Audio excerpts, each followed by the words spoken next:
Hi ಎಲ್ಲರಿಗೂ ನಮಸ್ಕಾರ. Welcome back to Pallavi vlogs YouTube channel. ಎಲ್ಲರೂ ಹೇಗಿದ್ದೀರಾ? ಹೋಪ್ ಎಲ್ಲರೂ ಚೆನ್ನಾಗಿದ್ದೀರಾ ಅಂತ ಅಂದ್ಕೊಳ್ತೀನಿ. ನಾನು ಕೂಡ ತುಂಬಾ ಚೆನ್ನಾಗಿದ್ದೀನಿ. ವಿಡಿಯೋನ ಪೂರ್ತಿಯಾಗಿ ನೋಡಿ. ಇನ್ ಕೇಸ್ ವಿಡಿಯೋ ಇಷ್ಟ ಆಯಿತು ಅಂದರೆ ಪ್ಲೀಸ್ ಒಂದು ಲೈಕ್, ಶೇರ್, ಕಮೆಂಟ್ ಆಗಿ ನನ್ನ ಚಾನಲ್ನ ಇನ್ನೂ ಯಾರ್ಯಾರು ಸಬ್ಸ್ಕ್ರೈಬ್ ಮಾಡ್ಕೊಂಡಿಲ್ವೋ ಪ್ಲೀಸ್ ಸಬ್ಸ್ಕ್ರೈಬ್ ಮಾಡಿಕೊಂಡು ವಿಡಿಯೋ ನೋಡಿ ಅಂತ ಹೇಳ್ತಾ ಇವತ್ತಿನ ವಿಡಿಯೋನ ಸ್ಟಾರ್ಟ್ ಮಾಡ್ತಿದ್ದೀನಿ. ಇವತ್ತು ಬುಧವಾರ ಬೆಳಗ್ಗೆಯಿಂದನೇ ವ್ಲಾಗ್ನ ಸ್ಟಾರ್ಟ್ ಮಾಡ್ತಿದ್ದೀನಿ. ಇನ್ನೇನು ಸಮ್ಮರ್ ಸ್ಟಾರ್ಟ್ ಆಗಿದೆ ಅಲ್ವಾ, ಅದಕ್ಕೇ ಸ್ವಲ್ಪ ಹಪ್ಪಳ ಮಾಡಬೇಕು ಅಂತ ನಮ್ಮಮ್ಮನ ಹತ್ರ ರೆಸಿಪಿ ಹೇಳಿಸ್ಕೊಂಡಿದ್ದೆ. ಅದಕ್ಕೇ ಸ್ವಲ್ಪ ಟ್ರೈ ಮಾಡ್ತಿದ್ದೀನಿ. ಒಂದು 2 ಬಟ್ಲಷ್ಟು ಅಕ್ಕಿನ ನೆನೆ ಹಾಕಿದ್ದೆ. ಮೊದಲಿಗೆ ಸ್ವಲ್ಪ ಟ್ರೈ ಮಾಡಿ ನೋಡೋಣ, ಬಂದರೆ ಇನ್ನೊಂದು ಸಲ ಮಾಡೋಣ ಅಂದ್ಕೊಂಡಿದ್ದೀನಿ. ಸ್ವಲ್ಪ 2 ಬಟ್ಲು ಅಕ್ಕಿನ ನೆನೆ ಹಾಕಿದ್ದೆ. ಅದನ್ನು ಒಂದು ದಿನ ಕಂಪ್ಲೀಟಾಗಿ ನೆನೆಸಿ ಆಮೇಲೆ ಅದನ್ನು ರುಬ್ಬಿ 1 ಕಪ್ ಅಕ್ಕಿಗೆ 6 ಕಪ್ ಅಷ್ಟು ನೀರನ್ನು ಹಾಕಿ ಈ ರೀತಿ ಗಂಜಿ ಮಾಡಿ ಹಾಕಿದ್ದೀನಿ. ನೋಡಬೇಕು ಯಾವ ರೀತಿ ಬರುತ್ತೆ ಅಂತ. ಚೆನ್ನಾಗಿ ಬಂದರೆ ರೆಸಿಪಿನ ನಿಮ್ಮ ಜೊತೆನೂ ಕೂಡ ಶೇರ್ ಮಾಡ್ತೀನಿ. ರೆಸಿಪಿ ಯಾರಿಗಾದರೂ ಬೇಕಿದ್ದರೆ ಕಮೆಂಟ್ ಬಾಕ್ಸಲ್ಲಿ ತಿಳಿಸಿ. ಇನ್ನು ಬೆಳಗ್ಗೆ ಹಪ್ಪಳ ಎಲ್ಲನೂ ಕೂಡ ಹಾಕ್ಕೊಂಡಿದ್ದಾಯಿತು. ಇನ್ನು ಬ್ರೇಕ್ಫಾಸ್ಟ್ನ ರೆಡಿ ಮಾಡ್ತಿದ್ದೀನಿ. ಜೋಳದ ರೊಟ್ಟಿ ತಿಂದಿದ್ದಿಲ್ಲ, ಒಂದು 10-12 ದಿನ ಆಗಿತ್ತು. ಮನೇಲಿ ಹಿಟ್ಟು ಖಾಲಿ ಆಗಿತ್ತು ಅಲ್ವಾ, ಅದಕ್ಕೇ. ಇನ್ನು ಹಿಟ್ಟನ್ನು ಕೂಡ ನನ್ನ ಹಸ್ಬೆಂಡ್ ಹಾಕ್ಸ್ಕೊಂಬಂದಿದ್ರು ಜಿನ್ನಿಗೆ. ಇವತ್ತು ರೊಟ್ಟಿ ಬದನೆಕಾಯಿ ಪಲ್ಯನ ಮಾಡ್ಕೊಳ್ಳೋಣ ಅಂದ್ಕೊಂಡು ಬದನೆಕಾಯಿ ಪಲ್ಯಕ್ಕೆ ಮೊದಲು ಬದನೆಕಾಯಿನ ಕಟ್ ಮಾಡ್ಕೊತಿದ್ದೀನಿ. ಈ ಚಿಕ್ಕ ಬದನೆಕಾಯಿನ ನನ್ನ ಹಸ್ಬೆಂಡ್ ಎಣ್ಣೆ ಬದನೆಕಾಯಿ ಮಾಡ್ತಾಳಂತ ತೊಗೊಂಡು ಬಂದಿದ್ದರು.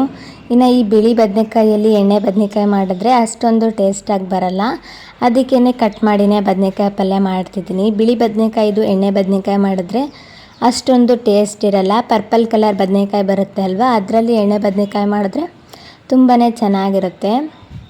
ಇನ್ನು ಬದನೆಕಾಯಿನ ಕಟ್ ಮಾಡಿ ನೀರಿಗೆ ಹಾಕಬೇಕಾದ್ರೆ ಸ್ವಲ್ಪ ಉಪ್ಪು ಹಾಕಿ ನೀರಿಗೆ ಹಾಕ್ತೀನಿ, ಕಪ್ಪಾಗಲ್ಲ. ಇನ್ನು ಈರುಳ್ಳಿನೂ ಕೂಡ ಬೇಕು ಅಂತ 2 ಈರುಳ್ಳಿನ ಉದ್ದುದಕ್ಕೆ ಕಟ್ ಮಾಡ್ಕೊತಿದ್ದೀನಿ. ಇನ್ನು ಬದನೆಕಾಯಿ ಪಲ್ಯಗೆ ನಾನು ಟೊಮೆಟೊ ಹಾಕ್ತಾಯಿಲ್ಲ, ಹುಣಸೆಹಣ್ಣಿನ ಪೇಸ್ಟ್ ಹಾಕಿ ಮಾಡ್ತಿದ್ದೀನಿ. ಟೊಮೆಟೊ ಹಾಕಿ ಕೂಡ ಮಾಡ್ಬೋದು, ಇಲ್ಲಾಂದರೆ ಹುಣಸೆಹಣ್ಣಿನ ಪೇಸ್ಟ್ ಹಾಕಿ ಕೂಡ ಮಾಡ್ಬೋದು. ನಾರ್ಮಲಾಗಿ ಬದನೆಕಾಯಿ ಪಲ್ಯನ ಒಂದು 3-4 ರೀತಿಯಲ್ಲಿ ಮಾಡ್ತಾರೆ. ನಾನು ಕೂಡ ಒಂದು 2-3 ರೀತಿಯಲ್ಲಿ ಶೇರ್ ಮಾಡಿದ್ದೀನಿ.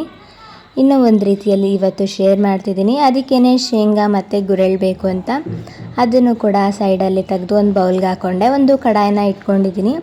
ಅದಕ್ಕೇ ಒಂದು ಅರ್ಧ ಕಪ್ಪಷ್ಟು ಶೇಂಗಾನ ತೊಗೊಂಡು ಚೆನ್ನಾಗಿ ಹುರ್ಕೋಬೇಕು. ಶೇಂಗಾ ಎಲ್ಲನೂ ಕೂಡ ಚೆನ್ನಾಗಿ ಹುರ್ಕೊಂಡು ಅರ್ಧ ಕಪ್ಪಷ್ಟು ಗುರೆಳ್ಳನ್ನ ಹಾಕ್ಕೊಂಡು ಅದನ್ನು ಕೂಡ ಅದ್ರ ಜೊತೆ ಹುರ್ಕೊತಾ ಇದ್ದೀನಿ. ಚಟಪಟ ಅನ್ನಬೇಕು, ಅಲ್ಲಿ ತನಕ ಇದನ್ನು ಚೆನ್ನಾಗಿ ಹುರ್ಕೋಬೇಕು. ಆವಾಗಲೇ ಬದನೆಕಾಯಿ ಪಲ್ಯ ಟೇಸ್ಟ್ ಚೆನ್ನಾಗಿ ಬರುತ್ತೆ. ಬದನೆಕಾಯಿ ಪಲ್ಯ ಅಂತ ಅಲ್ಲ, ಎಲ್ಲ ಪಲ್ಯಗೂ ಕೂಡ ಗುರೆಳ್ಳು ಮತ್ತು ಶೇಂಗಾನ ಹಾಕಿ ಪುಡಿ ಮಾಡಿ ಸಹ ಹಾಕ್ಬೋದು, ಇಲ್ಲ ಸಪ್ರೇಟಾಗಿ ಸಹ ಹಾಕ್ಬೋದು. ಸೌಂಡ್ ಕೇಳಿಸ್ತಾ ಇದೆ ಅಲ್ವಾ, ಅದೇ ರೀತಿಯೇ ಚಟಪಟಾಗಿ ಹುರ್ಕೊಂಡು ಒಂದು ಮಿಕ್ಸಿ ಜಾರ್ಗೆ ತೆಗೆದು ಅದು ಸ್ವಲ್ಪ ಕೂಲ್ ಆದಮೇಲೆ ಒಂದು ಪೌಡರ್ನ ಮಾಡಿ ಸೈಡಲ್ಲಿ ಎತ್ತಿಟ್ಕೊಂಡಿದ್ದೀನಿ. ಇವಾಗ ಅದೇ ಕಡಾಯಿಗೆ ಸ್ವಲ್ಪ ಎಣ್ಣೆನ ಹಾಕ್ಕೊಂಡಿದ್ದೀನಿ. ಎಣ್ಣೆ ಕಾದಾದ ನಂತರ ಸಾಸಿವೆ ಜೀರಿಗೆ ಹಾಕ್ಕೊಂಡಿದ್ದೀನಿ. ಸಾಸಿವೆ ಜೀರಿಗೆ ಚೆನ್ನಾಗಿ ಚಿಟಪಟ ಅಂದಮೇಲೆ ಉದ್ದುದಕ್ಕೆ ಕಟ್ ಮಾಡಿ ಇಟ್ಕೊಂಡಿರೋ ಈರುಳ್ಳಿ ಹಾಕ್ಕೊಂಡು ಚೆನ್ನಾಗಿ ಫ್ರೈ ಮಾಡ್ಕೋಬೇಕು. ಇದನ್ನು ಈರುಳ್ಳಿದು ಸ್ವಲ್ಪ ಹಸಿ ವಾಸನೆ ಹೋಗಿ ಸ್ವಲ್ಪ ಕಲರ್ ಚೇಂಜ್ ಆಗಬೇಕು ಅಷ್ಟೇ, ಸಾಫ್ಟ್ ಆಗೋ ತನಕ ಇದನ್ನು ಚೆನ್ನಾಗಿ ಫ್ರೈ ಮಾಡಿಕೊಂಡು ಆಮೇಲೆ 1 ಟೇಬಲ್ ಸ್ಪೂನಷ್ಟು ಹಸಿ ಮೆಣಸಿನ್ಕಾಯಿ ಪೇಸ್ಟ್ ಹಾಕ್ಕೊಂಡಿದ್ದೀನಿ. ಹಸಿ ಖಾರನ ಹಾಕ್ಕೊಂಡು ಚೆನ್ನಾಗಿ ಮಿಕ್ಸ್ ಮಾಡಿಕೊಂಡು ಆಮೇಲೆ ಉದ್ದುದಕ್ಕೆ ಕಟ್ ಮಾಡ್ಕೊಂಡಿರೋ ಬದನೆಕಾಯಿನ ಹಾಕ್ಕೊಂಡು ಚೆನ್ನಾಗಿ ಇದನ್ನು ಮಿಕ್ಸ್ ಮಾಡ್ಕೋಬೇಕು.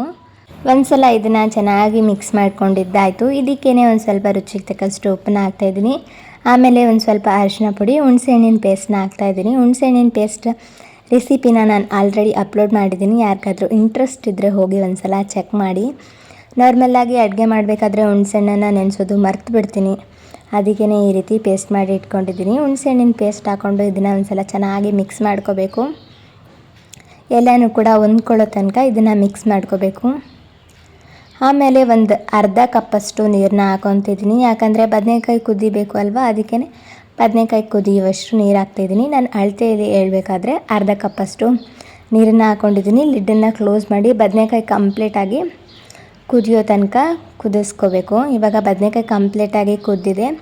ಆಮೇಲೆ ಲಾಸ್ಟಲ್ಲಿ ಇದಕ್ಕೆ ಕೊತ್ತಂಬರಿ ಸೊಪ್ಪು, ಶೇಂಗಾ ಮತ್ತು ಗುರೆಳ್ಳನ್ನ ಹುರಿದು ಪುಡಿ ಮಾಡಿ ಇಟ್ಕೊಂಡಿರ್ತೀವಲ್ವ, ಆ ಪುಡಿನ ಹಾಕ್ಕೊಂಡು ಚೆನ್ನಾಗಿ ಮಿಕ್ಸ್ ಮಾಡ್ಕೋಬೇಕು.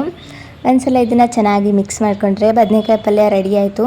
ತುಂಬಾ ಚೆನ್ನಾಗಿರುತ್ತೆ. ನೀವು ಕೂಡ ಒಂದ್ಸಲ ಟ್ರೈ ಮಾಡಿ. ನನಗೆ ಸ್ವಲ್ಪ ಡ್ರೈ ಇದ್ರೇ ಇಷ್ಟ ಆಗುತ್ತೆ, ಅದಕ್ಕೇ ಈ ರೀತಿ ಮಾಡ್ಕೊಂಡಿದ್ದೀನಿ. ಇನ್ನು ಸ್ವಲ್ಪ ಗುರೆಳ್ಳು ಶೇಂಗಾ ಪುಡಿ ಉಳಿದಿತ್ತು, ಅದನ್ನು ಈ ರೀತಿ ಒಂದು ಬಾಕ್ಸ್ಗೆ ಹಾಕಿ ಇನ್ನೊಂದು ಬಾಕ್ಸಲ್ಲಿ ಹಾಕಿ ಇಡ್ತಾಯಿದ್ದೀನಿ. ಯಾಕಂದರೆ ಇವಾಗ ಬೇಸಿಗೆ ಅಲ್ವಾ, ಇರುವೆ ಆಗಲ್ಲ ಅಂಥೇಳಿ ಈ ರೀತಿ ಮಾಡಿ ಅದನ್ನು ಕೂಡ ಬಾಕ್ಸ್ಗೆ ಹಾಕಿ ಇಟ್ಕೊಂಡೆ. ಇನ್ನು ರೊಟ್ಟಿನೂ ಕೂಡ ಮಾಡ್ಕೋಬೇಕು ಅಂತ ಹೇಳಿದ್ದೆ ಅಲ್ವಾ, ರೊಟ್ಟಿನೂ ಕೂಡ ಮಾಡಿಕೊಂಡು ಸ್ವಲ್ಪ ಮೊಸರು, ಬದನೆಕಾಯಿ ಪಲ್ಯ, ರೊಟ್ಟಿ, ಮುಲ್ಲಂಗಿ ಜೊತೆ ತಿಂದರೆ ತುಂಬಾ ಚೆನ್ನಾಗಿರುತ್ತೆ. ನೀವು ಕೂಡ ಒಂದ್ಸಲ ಟ್ರೈ ಮಾಡಿ. ನಮಗೆ ಒಂಥರ ರೊಟ್ಟಿ ಪಲ್ಯ ಕಂಫರ್ಟ್ ಫುಡ್, ತುಂಬಾ ಚೆನ್ನಾಗಿರುತ್ತೆ. ಬದನೆಕಾಯಿ ಪಲ್ಯ ರೊಟ್ಟಿ, ಚಪಾತಿಗೆ, ಅನ್ನಕ್ಕೂ ಕೂಡ ಸೈಡ್ ಡಿಶ್ ಆಗಿ ತುಂಬಾ ಚೆನ್ನಾಗಿರುತ್ತೆ. ಒಂದ್ಸಲ ಟ್ರೈ ಮಾಡಿ.